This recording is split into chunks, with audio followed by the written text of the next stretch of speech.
but they had the cameras and kind of the big show feel and all that. So I kind of got a lot of that experience pretty early on, like being on TV and being on, doing interviews and having cameras in your face when you fight and before the fights and in the locker room. So, and then I had also cornered some training partners in the UFC before I got in there too. So I kind of knew what to expect and already had a good feel for it. So.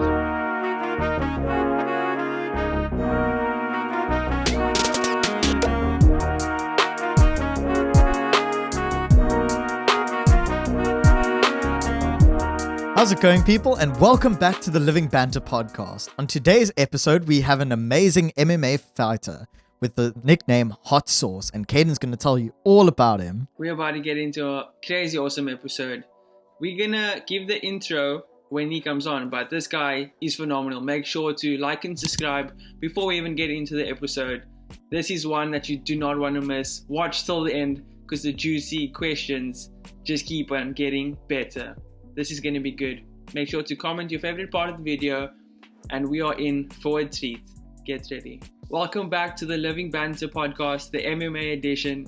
Today we have an incredible, impeccable guest. He's an American professional mixed martial artist, currently competing in the lightweight division in the UFC. The lightweight division is the most exciting radical division, so look out. He's been a professional since 2012, formerly competed in the Extreme Fighting Championship, previously a lightweight champion in that, in the XFC, and he's a great husband and father, Onnit and Zebra Mats athlete. Scott, Hot Sauce, Holtzman, my guy, how you doing? Hey, I'm doing great. Appreciate you having me on. That's quite the intro there. I need to just take you around to everyday life with me. Pretty good. Yeah, Caden's a mad hype man. Caden knows how to hype. I need you on my team. You can walk to the ring with me next time. Bro, I'm keen. I'll be hyping you all the way. Let's go. Yeah. That'd be so awesome. But I gotta ask. So every UFC fighter, they have a crazy awesome nickname. Yours happens to be Hot Sauce, which is so unique, and I love it, bro. But how does that work? Like in your fighting contract, when you sign for the UFC, do they say put nickname here and that's how it starts, or how did that whole nickname Hot Sauce begin? I had the nickname well before the UFC. I think I eat a lot of hot sauce, so it's kind of the nickname's true. So I had a guy who was working with me at the time. I had an office job, and he started calling me Hot Sauce around the office, and he came to the gym to train. And because early on, I think when you start fighting, everybody wants to give you a nickname like Killer or Axe Murderer or Pitbull or something like that. And that's not really me, man. I'm just an athlete and a competitor. So when he started calling me Hot Sauce, I was like, it's got a pretty good ring to it. It could be good. Let's go with that. So, and then a couple of my friends' kids would come to watch me fight, and there'd always be blood. So we started telling the kids that it was hot sauce. It wasn't actually blood. That's awesome. Oh, well, you got to tell them something, eh? Yeah, exactly. Yeah. So getting straight into some of the questions. What do you think was, in your own mind, your most anticipated fight, the fight that you think that you worked the hardest to perform in? Yeah, that's a tough one because I feel like I've worked super hard. I think that's my thing. The only way I've ever gotten or achieved anything was just work real hard and feel like I'm working harder than everybody else. And I think a lot of fighters their mindset is that. My mindset's kind of changed the last few years. Not even last few years, maybe 3 or 4 years. I've been trying to transition to work smarter, not harder. Wow. But Josh Emmett's a guy I have thought about recently. Obviously, he's coming off that Fight of the Year candidate from the other night. And that was a fight that I worked really hard in the training camp and had a pretty good camp. Had one small injury, but didn't affect me in the fight.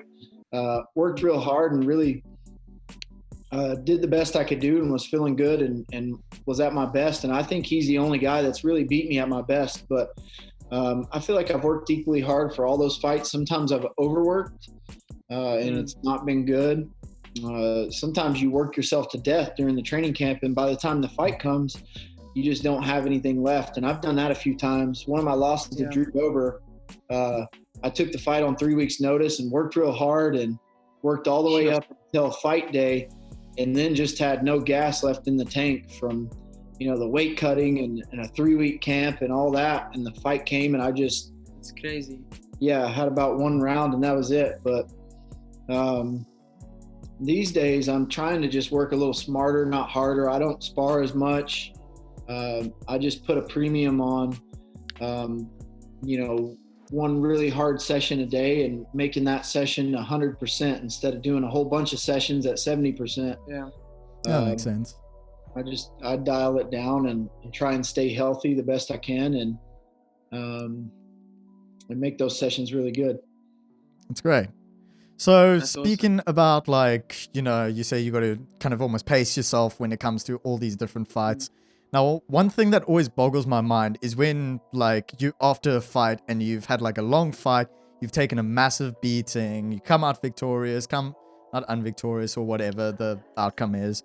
How do you recover from a fight? Probably not the way you should. I usually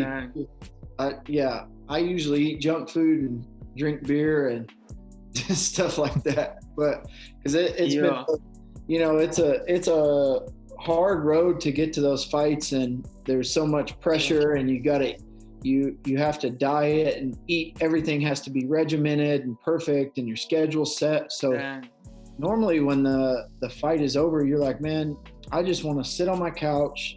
I don't want any schedules. I want to eat what I want. I want to not have to drink 2-3 gallons of water a day. But most of the time, I think after this one, I have an ice bath in my house, which is like a freezer that I filled up with water, basically. Make a long story short. So this one, I was pretty sore. My knee, I had a torn ligament in my knee. Ooh. And my shin was real beat up because he throws those inside kicks to the shin and the knee. So I came home on Sunday night. I got off the plane, came home. First thing I did was get in the ice bath. So that always makes me feel a little better. But usually you use that downtime to try and heal up and rest the best you can. But it's hard not to eat ice cream and enjoy all the stuff you've been missing for 2-3 months. Oh, well. Yeah, for sure. Yeah, sorry. Well, not the answer you're looking for. Yeah. So, what do you think is probably what do you think was probably your worst injury? Worst injury. It's funny. I've never been injured hardcore in the fights. I always get injured before the fight. So the worst injury I had, I dislocated my thumb 10 days before the fight. I was supposed to fight, what was the guy's name? Supposed to fight in Nashville, which is my home state. So it was like a home fight. Forget the guy's name. He was super tall. But I dislocated my thumb and tore the ligament. So basically my thumb wouldn't stay in the socket. So I decided to just go ahead and fight. So I had to tape it down. Was that McBride fight? Yeah, the McBride fight. Yeah. So basically I had to have the cut man just tape my thumb into the socket back here. And so he taped it and just made it into a fist. So grappling was kind of like, it wasn't easy to grapple, but I just said, man, just make it into a fist. Let's go fight. And then I had surgery right after that. But they had to take a piece of ligament out of here and then replace it in here in my thumb to hold my thumb back in socket. So I had that was real painful. So I fought with a dislocated thumb. That was pretty bad. What? Talk about soldiering on. That's intense, bro. That is crazy. That's top class. Top class. I've fought with some torn ligaments in my knees. I mean, I did last fight. That's just not that big of a deal. Unless your ACL's torn, you can fight through that stuff. It's not that bad. but the It dislocation definitely is bad. Gee whiz. That must be gnarly. Yeah, fighters are next level tough, man. Like Yeah, for sure. Going back to Josh Emmett again, I mean, to tear his ACL and all his knee ligaments in the first little bit of the fight, or who knows, it could have been torn even before the fight, and he just he wanted the UFC insurance to pay for it, so he said he tore it in the fight, which is common. But fighters are so tough, man. You just, when that adrenaline starts going, you could be missing an arm or something and still go out there and fight. Yeah, I was going to say, it must be the adrenaline as well that kicks in. Because you'll see some people, they get their knee popped out or kicked. Literally, someone will kick their knee popped out and then they'll fight on. When they have to like act it out or just get that adrenaline in, because definitely your opponent will see that and just keep on nipping at that knee. So you almost have to act like the pain's not as severe as it really is. Yeah, you always do that. Crazy. Yeah, you never want to show your hand. So anytime somebody hurts you with a strike or something like that, you just try and keep your face as stoic as possible. But on the inside, you're like, damn, that fucking hurt. I don't want to get hit with that again. Sure. So, I mean, for example, like this time, he kicked me shin to shin a few times, and probably about an hour after the fight, I was sitting back in the locker room and I looked down at my shin. And man, there was a hematoma sticking off my shin like that far. Oh my God. And I told my coaches, I was like, oh, look at my shin. That's going to hurt here in about an hour. So, I mean, I didn't even realize it for about an hour. And it was the worst pain too that hurt me for about a month. Damn. Jeez. But that Miller fight was incredible. Was that fight of the month for February? Or the thing was just one of the nominations? No, I don't think so, because maybe the next weekend or 2 weekends was Felder and somebody, maybe one of those. Felder and Hooker, I think it was. Yeah, Felder and Hooker was a couple weeks later, so that fight was maybe fight of the year too. So. But how was it coming out to that Miller fight for you, getting that win? That was a big deal because, you know, he's a guy that's been around forever. He was in the UFC before I even started training, I think. We used to watch him. We used to go to Hooters, which is a common American restaurant. I'm not sure if they're over there, but we used to go to Hooters, watch him on the pay-per-views. So, and you saw him. He just, dusted that kid a couple weeks ago, who's a pretty good prospect, and beat him in the first round. So, he's still a high level guy, and to be able to get past him and beat him, and really, you know, he hit me a few times, but I kind of put a clinic on him. So to be able to do that and just proves that I belong up in the upper echelon of guys. So, I mean, but he was still good, man. He was quick. He hit me hard a couple times. I expected more from the grappling from him, but he hit me hard a couple times, and he's definitely a good, savvy veteran. Yep. Well, going back to you're speaking about, you like to get that cheat foods in after you come off an event, but after the weigh-in, would you normally also have a bit of cheat meals here and there, eat all the carbs, or how does it look after the weigh-in? Yeah, no, you can't do that. You got to be real careful, and I've made that mistake before. You got to be real careful what you eat. You really don't eat any solid foods for about 3 hours. There's a whole regimented schedule for when you're trying to refuel.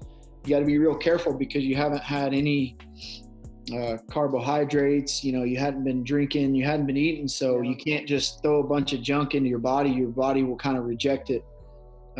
So I just drink and have maybe a little bit of fruit for the first 1 to 3 hours, and then I'll start eating real meals after that, but not until my last meal of the night can I eat like some pasta with marinara sauce or kind of whatever I want. But I still, even then, I try not to eat cookies and ice cream or anything like that, but I'll have a pasta meal or a bigger meal late at night. But you got to kind of go all day before you really eat any junk food. Sure, that's crazy. Yeah, so it's a whole science to it now, man. I mean, you see, they pay some of those dietitians and stuff. They pay them a lot of money to do that stuff for them. Yeah. So it's real important because, you also, if you mess up the weight cut and the refuel, it can mess up your fight too. Mess up your fight day because you won't be feeling good the next day. You won't be properly hydrated. You won't have the right nutrients. Yeah. So all of a sudden you went from being in the best shape of your life to now your body's, you're throwing up or you have diarrhea and you can't hold any nutrients down.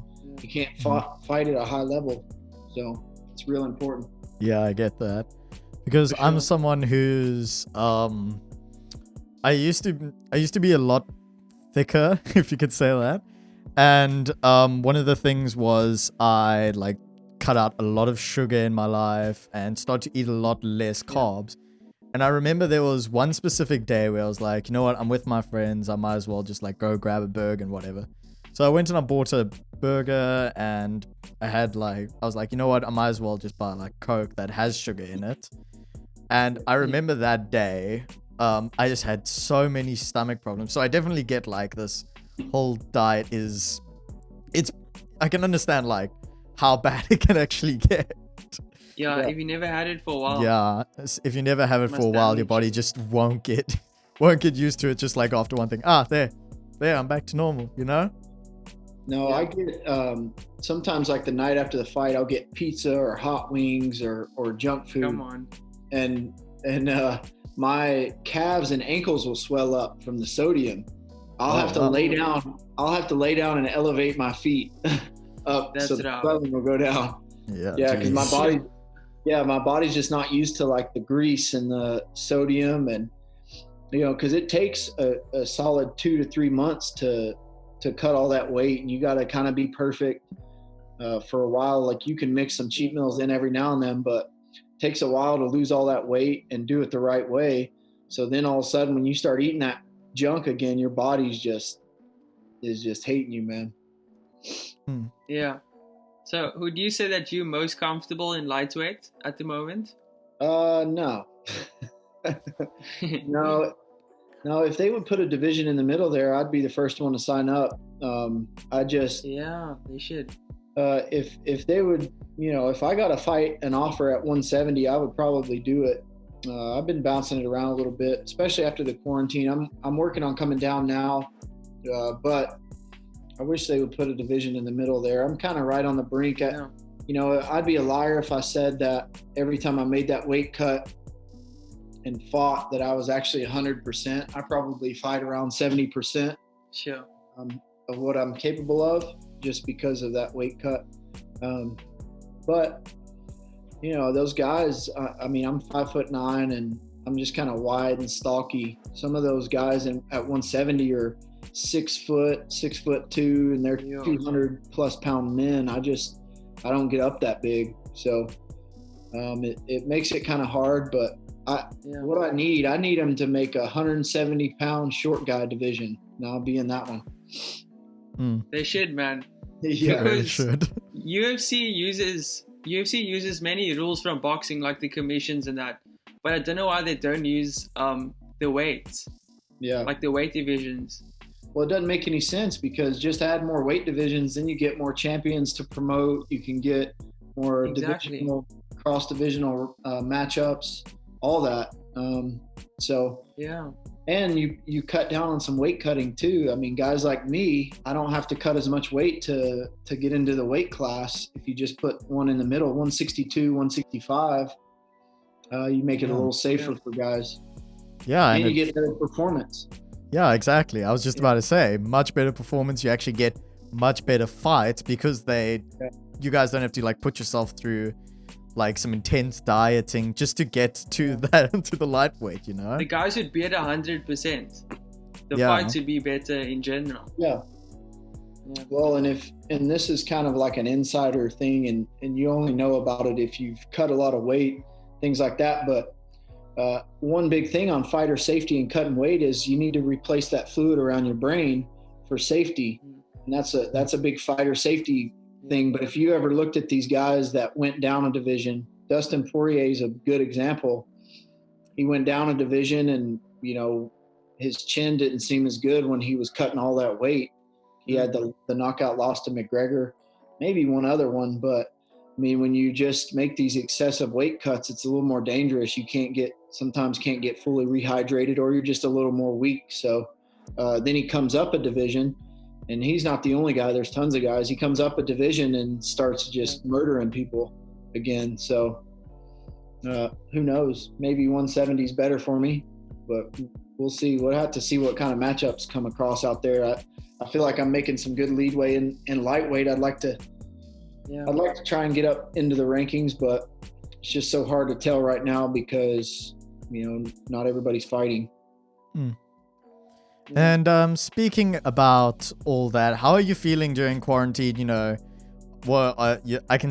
You just said before you came on, you were training and etc. etc. How are you feeling about like the future of the UFC at this current point in time? I feel fine with it. I feel like we're probably, as far as like a fan base and stuff, I think it's always going to be there. We've probably made some more fans during the quarantine because for sure. There's not a lot going on.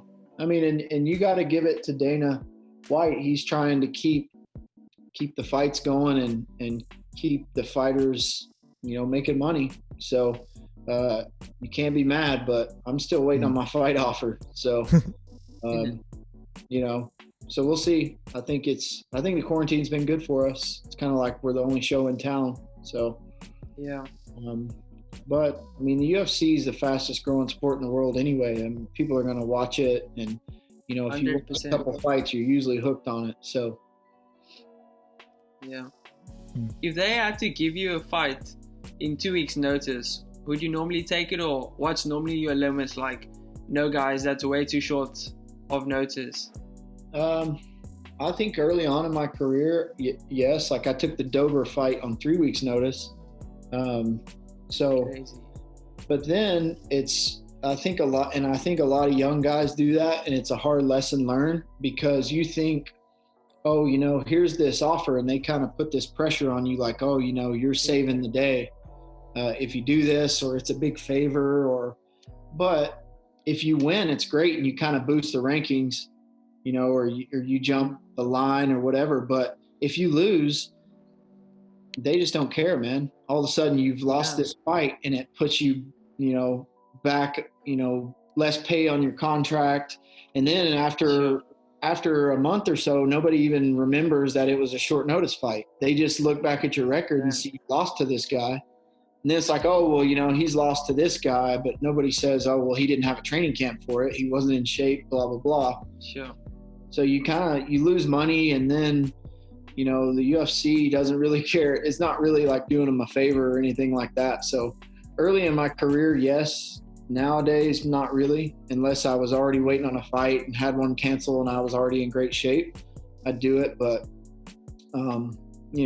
now I'll just wait for a training camp. Awesome. And I love what you said in one interview. You said that you're not really caring about the rankings or the belt at the moment. You're just looking for a good fight that the fans want to see. And that's what a fan wants to see, like a fighter that's there for the fans, because I can definitely say that you're a fan favorite. So what are you wanting to accomplish in your time during UFC? Yeah, I said that a bunch before the last fight. And I still stand by it. It's nice to be up in the rankings and all that, but for sure. I don't want to go through another fight like the Nick Lentz fight where the guy's just, and obviously he's a great wrestler, but and he did hit me a little bit in the first round, but where he's just going to hold on to me the whole fight and the crowd boos the whole time. Everybody kind of hates that. So I definitely want to fight some of the better guys, and I feel like the better guys are up in the rankings, but I also want fights that are going to be exciting too. And where guys are going to throw down and guys want to see me fight. So, I've been through some fights where I've been booed and, there was too much grappling and stuff like that. And it's just crazy because the fans, they just turn on you so quick. So I haven't had much of that lately. So I think it's more of just me starting to, figure out my game and what I'm best at and trying to keep the fights there. But, I try to keep it exciting. And I feel like I have to, because I'm not really world champion level anywhere. I'm just kind of pretty good everywhere. So it's best when I can mix in a little bit of everything. Yeah, but you definitely are a crazy entertaining fighter. I can say that. Thank you. I appreciate that. Thanks, man. But how was your shift from the EFC to UFC? Or the XFC, sorry, to UFC? EFC's a South African show, isn't it? No, UFC? I mean XFC, sorry. Yeah, I know, but isn't there a South African show? Oh, yes, yeah. Oh, yeah. EFC. Yeah, UFC. Is Cyrus Fees the announcer? Wasn't he the think announcer? so. Yeah, he was the announcer. He's from Tennessee, actually, so I've known him since I was an amateur. Yeah, he used to announce the XFC some too, but I got pretty lucky. I got pretty lucky early on in my career. I won this amateur Grand Prix tournament, which gave me an opportunity to go on an undercard of the XFC, and they were kind of traveling around the Southeast U.S. So I got on with them, and they liked me, so they offered me a contract. Well, it was a good show because on Friday nights they would play the Access TV shows here in the U.S. They might show them overseas too, but they had the cameras and kind of the big show feel and all that. So I kind of got a lot of that experience pretty early on, like being on TV and being on, doing interviews and having cameras in your face when you fight and before the fights and in the locker room. So, and then I had also cornered some training partners in the UFC before I got in there too. So I kind of knew what to expect and already had a good feel for it. So it was a pretty smooth transition over. I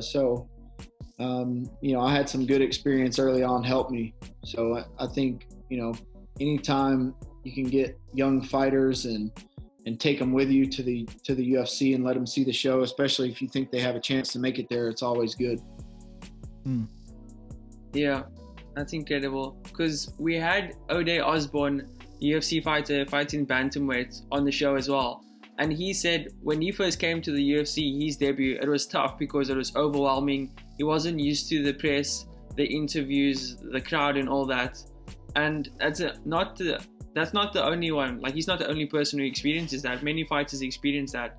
So it's definitely an advantage that you are in the XFC fighting there, getting that boost ready. Yeah, it was. It's a lot of pressure, man. And then you start getting the media and you do the interviews and you feel like they want you to say certain things. So you're trying to say things to make them happy and so on and so forth. So it puts a lot of pressure on you, and there's a lot of pressure on those fight weeks. I think people don't realize it, with just the obligations and having to do all that and then try to train and also lose weight and try to coordinate how to eat in a hotel and so on and so forth, especially if you haven't had to do all that before. It's a lot. So sometimes when when it's all said and done, or I'm on the plane home, or I'm at home sitting on my couch, I'm like, man, I don't know how I just dealt with all that pressure and went through all of that. And it's like it comes and goes in a flash, and then all of a sudden it's over. So sometimes that pressure builds up and you don't know how you're ever going to deal with it. And then you kind of get through it. You come out on the other side and you're like, oh, all right, well, I'm good.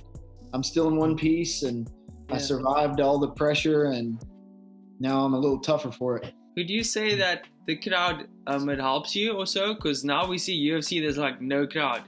They're currently fighting with an empty stadium. So how do you think that you do in an empty stadium? I think I do fine. I mean, I think a lot of the fighters are liking it, but it's a double-edged sword because it's similar to practice. So when you're sparring, it's really quiet. You can hear your coaches. It's all good. But when you get in a fight, sometimes you can't. And the octagon's big normally. In the Apex right now, it's the super small one.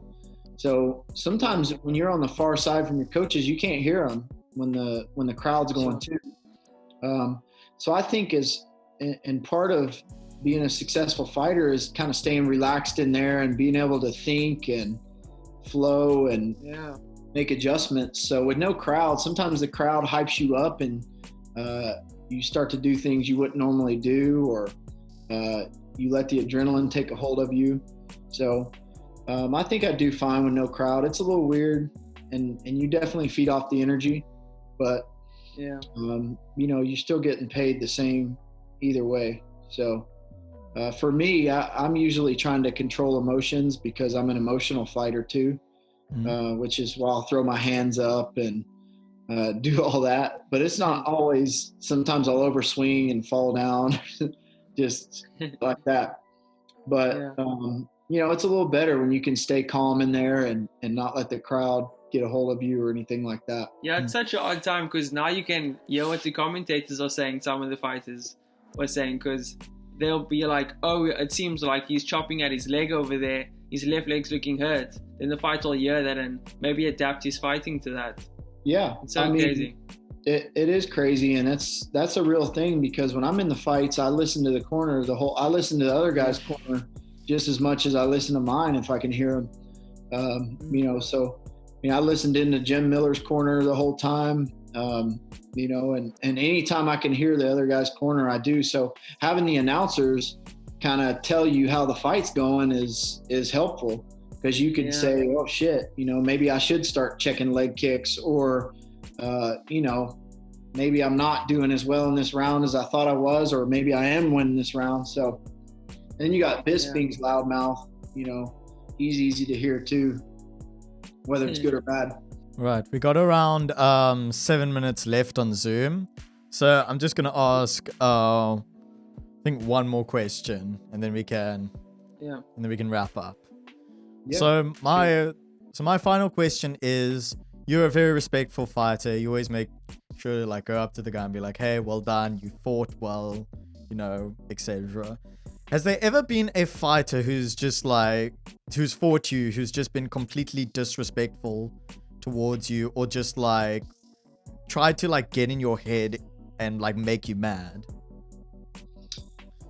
Does anyone spring to mind for you?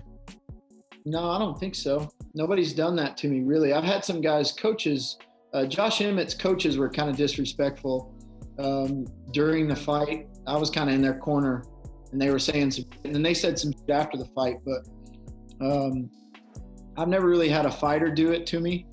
I think they know I'm kind of crazy anyway, so they don't mess with me like that. So no, I don't think so. I've never really had anybody say that, but I'm a fairly respectful guy, and I'm usually respectful on the internet and things like that. But I'll definitely, if somebody says something to me, I'll go back at them. I'm not, I don't just let people, if I feel like people are being disrespectful, I don't let them get away with that. I'm not a huge trash talker, but I do enjoy it. So if somebody starts it, I'll go back at them.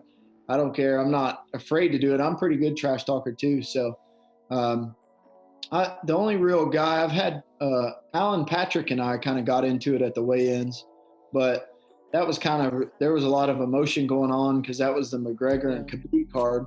So I just kind of came flying onto the scale, and he had done a backflip and like he normally does and all that. So I was like, you know what, I'll just see where the emotion takes me. And we kind of got up in each other's faces, and I just told him I was going to whip his ass tomorrow night. And he doesn't speak good English, so he just kept saying, come on, or something like that. But it was pretty comical. So funny.